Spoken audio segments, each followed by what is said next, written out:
बुजुर्गान मोहतरम व बिरादरान अजीज़, गुज़श्ता जुम्मों से सिलसिला चल रहा है कि अल्लाह जल्ल शाअनहू ने अपने इनामात और अपने खसूसी हमारे ऊपर जो अल्लाह ने एहसानात फरमाए, उनमें से एक एहसान अल्लाह पाक का ये है कि अल्लाह ने ये जो मौसम बनाए हैं ये भी ऐसे फजूल नहीं। ख़ास तौर पे ये जो सर्दियों का मौसम है, इससे मुताल्लिक़ गुफ्तगू चल रही थी कि एक मुसलमान आदमी के लिए हदीस में इसको मौसम बहार करार दिया गया। फरमाया कि जैसे दीगर चीज़ों के लिए मौसम बहार ज़रूरी है कि अगर मौसम बहार ना आए, दुनिया में हमारी ये फसलात ख़त्म हो जाए, हमारी ये सारी सब्जियाँ ख़त्म हो जाए, हमें खाने पीने को कोई चीज़ ना मिले, मौसम बहार आता है तो अल्लाह पाक की तरफ से ये सारे इनामात होते हैं। फसलों में बहार शुरू हो जाती है, फूलों में बहार शुरू हो जाती है,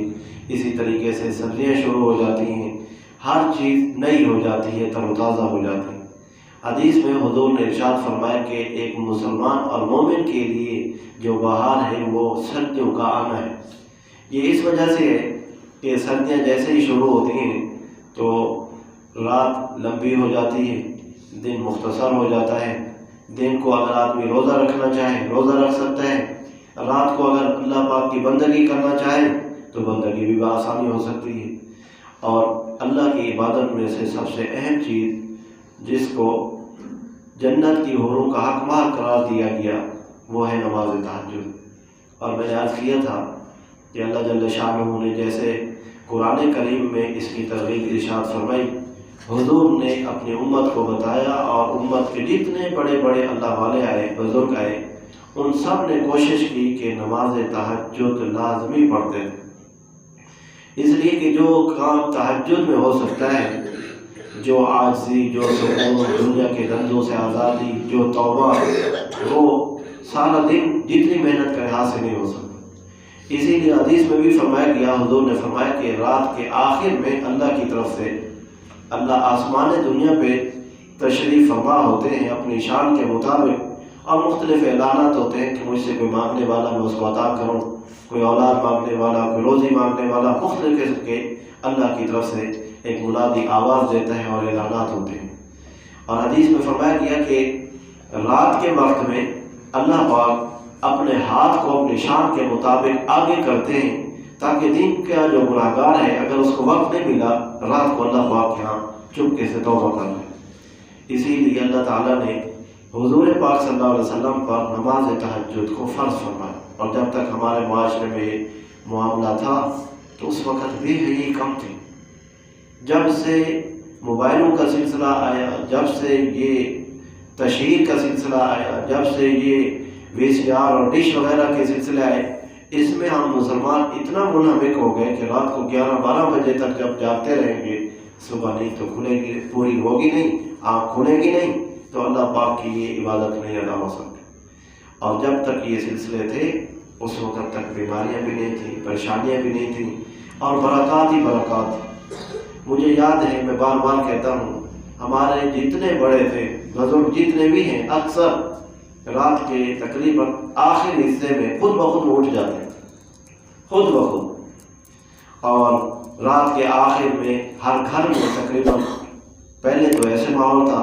कोशिश होती थी कि बूढ़ा और बूढ़ी, दादा दादी, अब्बा अम्मा, उनकी कोशिश होती थी कि सुबह सुबह उठ के नमाज तहज्जुद पढ़ें और सुबह से वो अपने जानवरों की देखभाल, अपने पूरे घर की देखभाल, चोरियों का सिलसिला भी बहुत कम था। अब अल्लाह माफ़ करे, जब 10 बजे उठते हैं फिर पता चलता है कि रात को दुकान ही साफ़ हो गई, हमें पता ही नहीं चला। जब रात को आप आखिर में सोएंगे, पूरी रात आपको होश नहीं है और शैतान ने मुँह में पेशाब कर दिया, तो सुबह क्या बरकत होगी। इसीलिए फरमाया कि हदीस में कि सुबह के वक्त फरिश्ते आवाज़ देते हैं और दुआ करते हैं, रोज़ी के लिए दुआ। हुज़ूर ने दिन के वक्त में, सुबह के वक्त में दुआ फरमाई, फरमाया अल्लाहुम्मा बारिक li उम्मती फ़ी बुकूरिहा, या अल्लाह मेरी उम्मत के लिए सुबह के टाइम में बरकतें रख। हमने जब से ये टीवियाँ और दुनिया को उनका तो रात देने के, काफरों को हम अगर देखते हैं, उनकी तो कोई हाथ ही नहीं, उनका दिन भी एक, उनकी रात भी एक, ना उनको होश है, ना कुछ, ना उनकी कोई हद हुदूद है। अगर हम उनके तरीके पे चलना चाहें तो हम तो कभी कामयाब हो ही नहीं सकते। हमारे हुजूर सुबह उठते थे, सहाबा मस्जिद में सुबह आते थे और इशा की नमाज रात को पढ़ के कोशिश करते थे कि अगर सुबह आँख न खुले, रात को ही हुजूर ने के सहाबा ने आपसे पूछा, अल्लाह के बाद पैगंबर हमें बताएं अगर हमारी आँख न खुले तो क्या सुबह के वक्त में नमाज तहज्जुद से हम मारूम हो जाएंगे? कोई इसका मुतबादिल भी है? हुजूर ने इरशाद फरमाया कि इसका मुतबादिल ये है कि रात को वितर पढ़ने के बाद कोशिश करो कि सलातुल लैल की नियत करके 2-4 नवाफिल पढ़ लो। अगर तहज्जुद के वक्त आँख न खुली, नींद पूरी ना हुई और पता न चला आदमी को, तो फरमाया कि यही कायम मकाम नमाज तहज्जुद के हो सकते हैं। और दूसरी चीज़ जो कुरान शरीफ की तिलावत है वो अल्लाह पाक ने खुद फरमाया कि सुबह के वक्त पढ़ें, दिन को बेशक पढ़ें, रात को भी पढ़ें, बल्कि अगर हम शरीयत में देखें तो अल्लाह ताला ने सारी बरकतें जो रखी हैं मगरिब के बाद से लेकर सुबह के वक्त में रखी हैं, इसलिए कि उस वक्त गुनाह कम हो जाते हैं। हज़रत सैयदना अब्दुल्लाह इब्न मसूद रज़ियल्लाहु तआला अन्हु बड़े मशहूर सहाबी और हुजूर के बड़े प्यारे सहाबी और ये सहाबा के ज़माने में बड़े मुफ्ती थे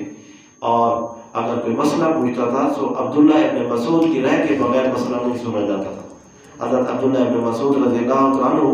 हुजूर के मशहूर सहाबा हैं और आपने फरमाया कि सबसे ज़्यादा समझदार दीन के मसाइल में हज़रत अब्दुल्लाह इब्न मसूद रज़ियल्लाहु तआला अन्हु। ये इन्हीं की रिवायत है कि जो आदमी ये चाहता है कि मेरे घर में तंगी ना हो, तकलीफ़ ना हो, गुर्बत और मोहताजी ना हो, तो फरमाया कि सुबह मगरिब की नमाज के बाद मगरिब से इशा तक उसको कोशिश करनी चाहिए कि सूरतुल वाक़िया की तिलावत करें। और ये अपनी घर वालियों और बेटियों को हुक्म देते थे कि पाबंदी से कुरान शरीफ की सूरतुल वाक़िया लाज़मी पढ़नी। आगे देखें फिर हुजूर ने फिर आगे क्या फरमाया, ये कुरान से हमारा ताल्लुक़ जितना मजबूत होगा बरक़ात ही बरक़ात होगी, परेशानी ख़त्म होगी। हुजूर ने फिर आगे इरशाद फरमाया कि सूरतुल वाक़िया तो पढ़ ली, इशा की नमाज के बाद सोने से पहले जो आदमी सूरतुल मुल्क की तिलावत करेगा, रात को सोने से पहले सूरतुल मुल्क की तिलावत करेगा, अलिफ लाम मीम सजदा वाली सूरत तिलावत करेगा, फरमाया कि अल्लाह पाक उसको अज़ाब कब्र से महफूज रखे। और आगे फिर देखें, फिर सुबह का वक्त ख़त्म होने को है, तहज्जुद का वक्त शुरू है, अज़ानें होने वाली हैं, फिर फरमाया कि इन्ना कुरानुल फज्र कान मशहूदा, अब कुरान पढ़ो इसलिए कि फरिश्ते सुने। अब कुरान पढ़ो, फरिश्ते सुनेंगे। और उस वक़्त तक जब तक कुरान हमारे घरों में पढ़ा जाता था, ये हमारे घर वैसे मुर्दा खाने नहीं थे जैसे अब हैं। अब बिल्डिंगें तो अच्छी हैं लेकिन कुरान पढ़ने वाला कोई नहीं। पहले ये होता था कि बड़े बड़े जो ये वज़ीर होते थे, बड़े बड़े सदर होते थे, बड़े बड़े वली अहद होते थे अपने ज़माने के, जिनको हुकूमत में बड़ा ओहदा मिलता था, वो अपने शाही महल्लात के अंदर बच्चों को, औरतों को, बांदियों को पाबंद करते थे कि मुस्तकिल कुरान शरीफ की तिलावत, मुस्तकिल। खलीफा हारून रशीद के बारे में आता है कि उसने 200 बच्चियों को रखा हुआ था, महल उनके लिए खसूसी बिल्डिंग बनवाई थी जिसमें उनका मकसद सिर्फ ये था कि उनका सारा खर्चा वही हुकूमत बर्दाश्त करती थी, लेकिन उनके ज़िम्मे ये काम था कि कुरान शरीफ पढ़ें ताकि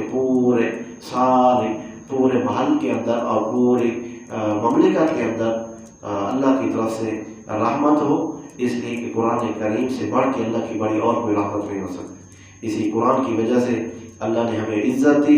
इसी कुरान की इज़्ज़त आखिरत में हमें नज़र आएगी कि जब सारे लोगों के फैसले हो चुके होंगे, जहन्नम के ठप्पे जिन बाज़ लोगों पे बदनसीबों पे लगेंगे, उनको छुड़ाने वाला डॉक्टर नहीं होगा, उनको छुड़ाने वाला कोई इंजीनियर या बादशाही कोई महल का आदमी नहीं होगा, उनको हाफिज़ कुरान पकड़ के ले जाएगा।